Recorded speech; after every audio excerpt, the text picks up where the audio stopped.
आज बीजेपीच्या प्रचारामध्ये सांगितलं जातं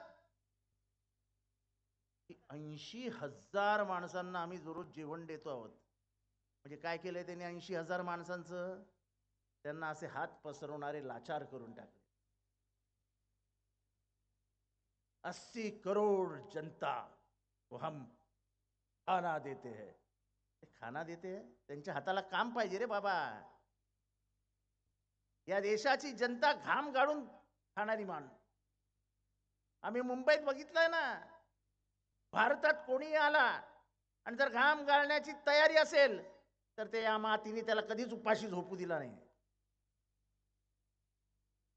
आमची क्षमता आमच्या मातीची क्षमता आहे. पण हे कशासाठी? तर त्यांनी लाचार व्हावं, त्यांनी दुर्बल व्हावं आणि आमच्या मागणं फिरावं. आणि परत भीती आहेच ही लोकशाही राहते की नाही. पहिल्यांदाच घोषणा दिली, अब की बार 400 पार. लोकांच्या मनात शंकेची पाल चुकचुकली. हे संविधान बदलणार आणि संविधान बदलणार. आता म्हणतात हे अपोजिशननी प्रचार केला. आम्ही नाही केला साहेब.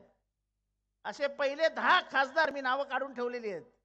यांनी आपल्या भाषणात सांगितलं कि हमको 400 पार लेके जाओ, हम संविधान बदल के आपके हाथ में देंगे. म्हणजे काय त्याचा अर्थ?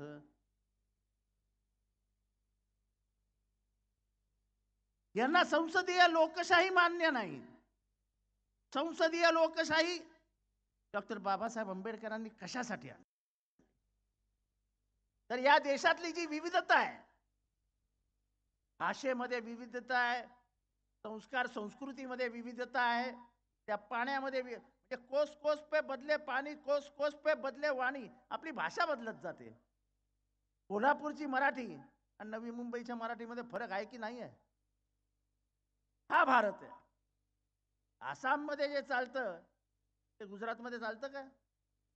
केरळमध्ये चालतं ते कन्याकुमारी चालणार आहे का? पण संसदीय लोकशाहीच्या माध्यमातून सर्व राज्याचं प्रतिनिधित्व दिल्लीत येतं आणि सगळ्या समस्यांचं निराकरण करून, म्हणून ती लोकसभा आहे. आणि हे सगळं डॉक्टर बाबासाहेब आंबेडकर यांनी ह्या भारताचा अभ्यास करून केलेलं. त्यांना हे उद्ध्वस्त करायचं आहे.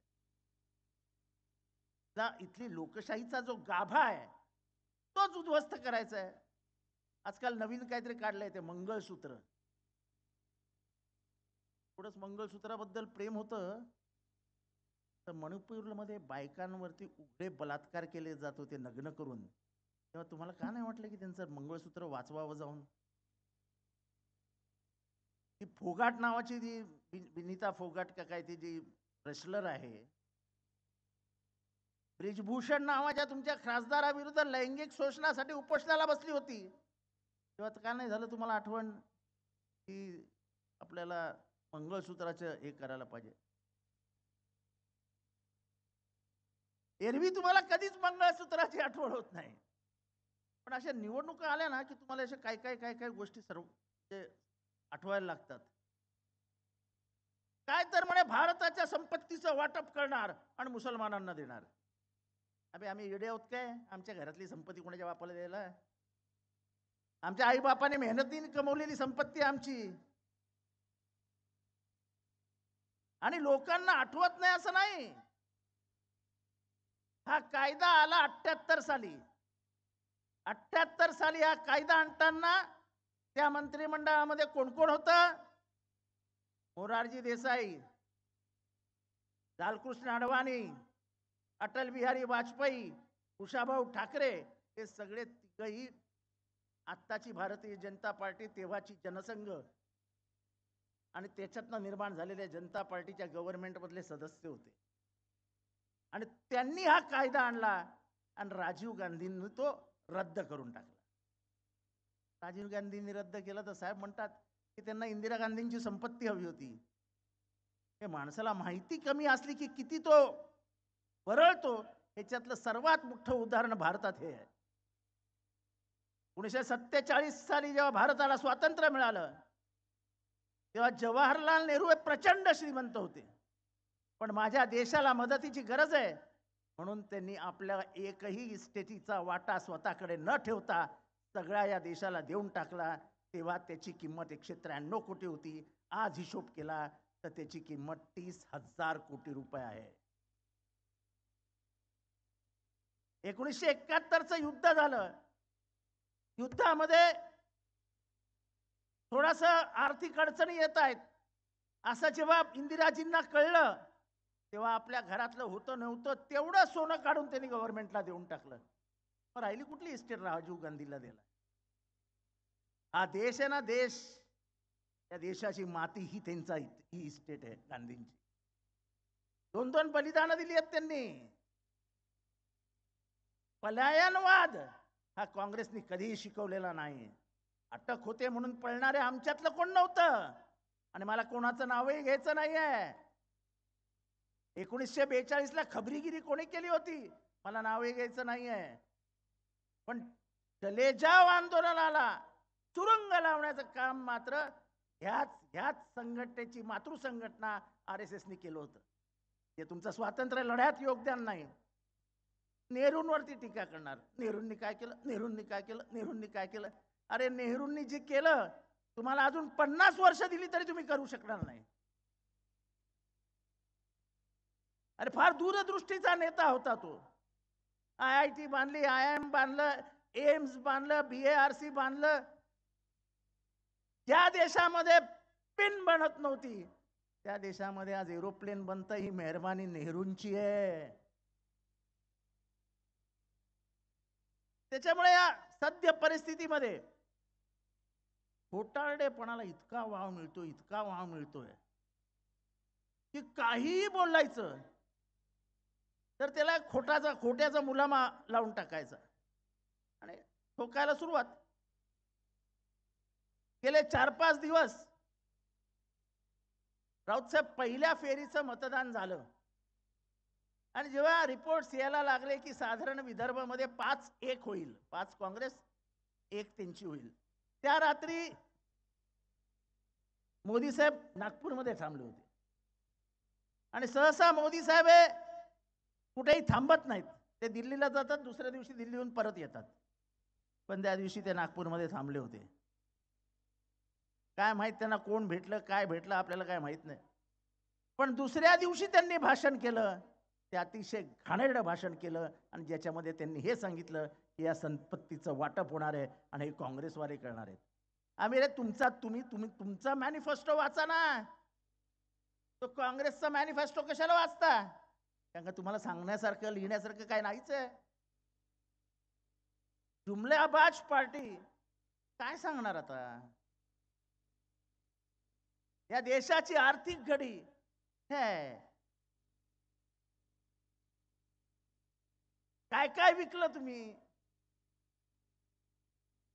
आरक्षण आरक्षण आरक्षण. आपण आरक्षणाबद्दल बोंबलतो आहोत, आपण शासकीय कंपन्या राहिल्यात कुठे? सगळं खासगीकरणाकडे चाललंय. आपल्या 2 मित्रांकडे सगळा भारत जाईल याची व्यवस्था करून ठेव. आणि ह्या अशा सभोवतीला पसरलेल्या वातावरणामध्ये जनतेची दिशाभूल करून सत्ता आपल्या ताब्यात कशी राहील उपाययोजना केलेली आहे. माझं आजही मत आहे की EVM मध्ये घोटाळा आहे, कारण निवडणुकीच्या भाषणात हे बोलू नये.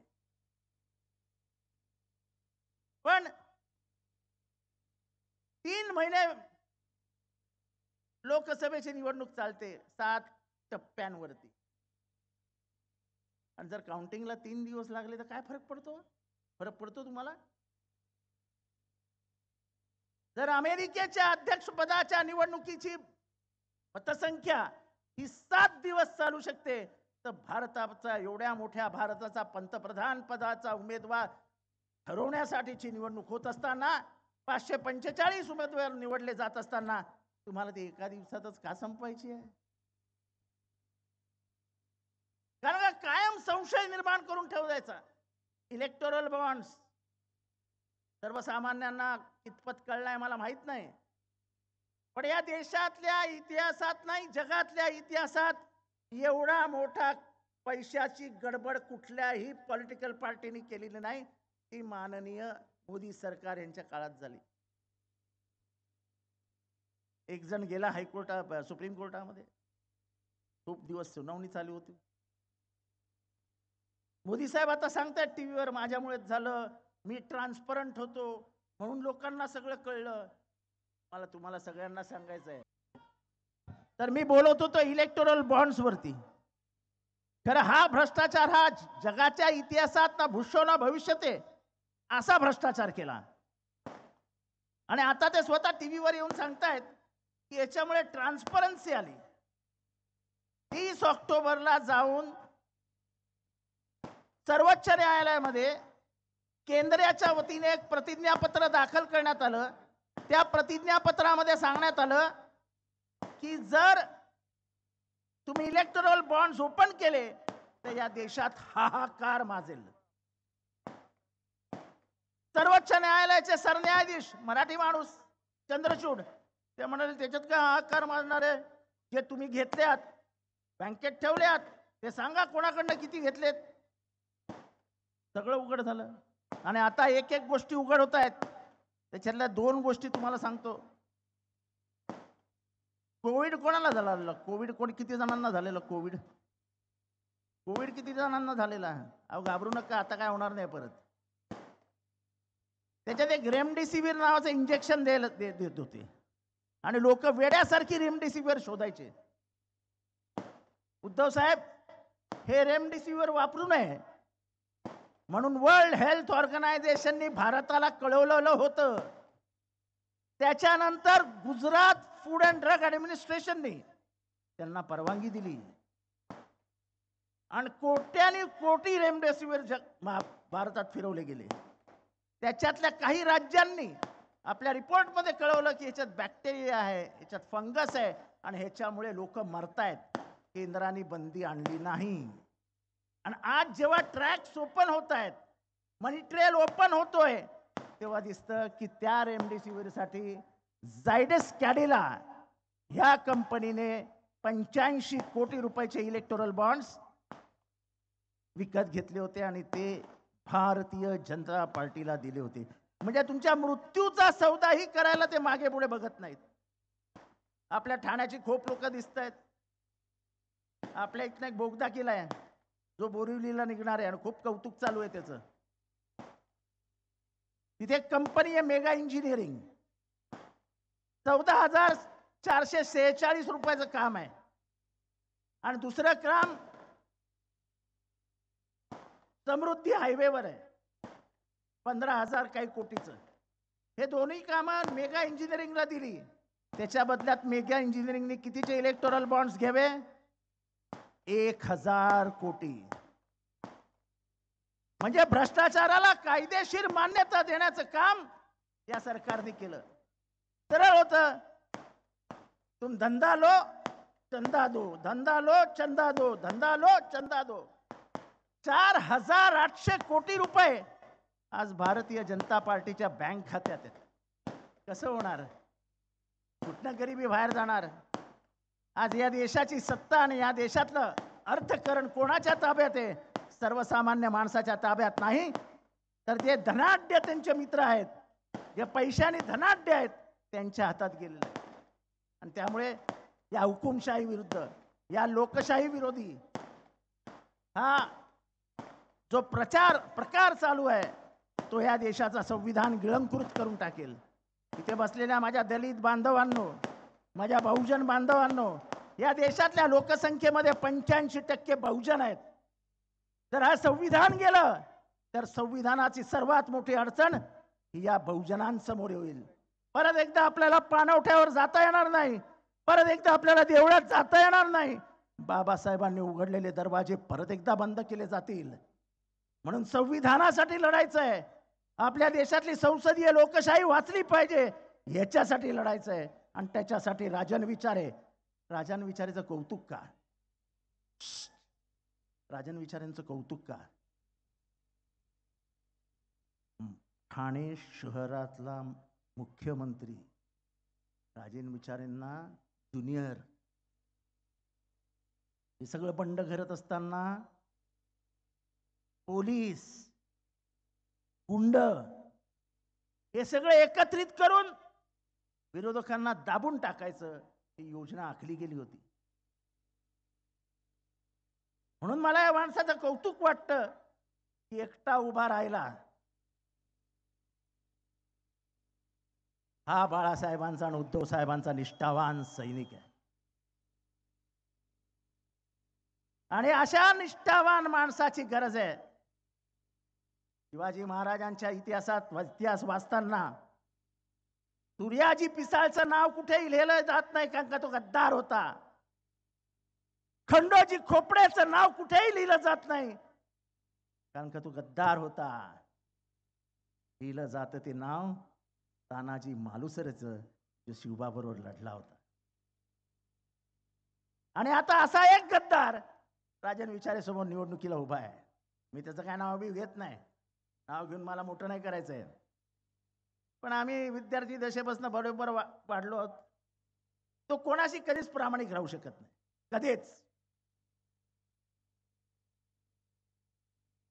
एकनाथ शिंदेला मी बनवलं रे. एकनाथ शिंदेला काय माहित होतं का? मी फिरवलं ठाण्यात, तेव्हा कुठे त्याला समजलं ठाणं काय आहे. त्याला काय माहिती ठाण्यात काय आहे? मी दाखवलं त्याला. आणि एकनाथ शिंदे साहेबांना पण माहित असायचं. एकदा तो राणेंबरोबर पळून चालला होता. राणेंबरोबर पळून चालला होता. मला प्रेम साहेबांबद्दल, उद्धव साहेबांबद्दल. विमानतळावर शरद पवार साहेब येणार होते. साहेब नाराज होते. त्यामुळे त्याला जायचं तर जाऊ दे, तर काय किंमत द्यायची नाही त्याला. मी म्हटलं जाऊ दे, राणेंची ताकद वाढेल, आपण याला थांबवायला पाहिजे. म्हणून मी शरद पवार साहेबांकडे गेलो, गाडीत बसलो, उद्धवजींना फोन लावून घेतला. उद्धवजींना साहेबांनी सांगितलं, उद्धव त्याला जाऊ देऊ नको, चांगला कार्य. आणि नंतर दुसऱ्या दिवशी मी आणि राजन विचारे आम्ही दोघं त्याला घेऊन मनोहर जोशी आणि तुम्ही होतात साहेब, क्षणभर विश्रांतीवर घेऊन गेलो. त्यांनी माफी मागितली आणि परत त्याला शिवसेनेत घ्यायला लावलं. हे आमच्या हातनं घडलेलं सर्वात मोठं पाप.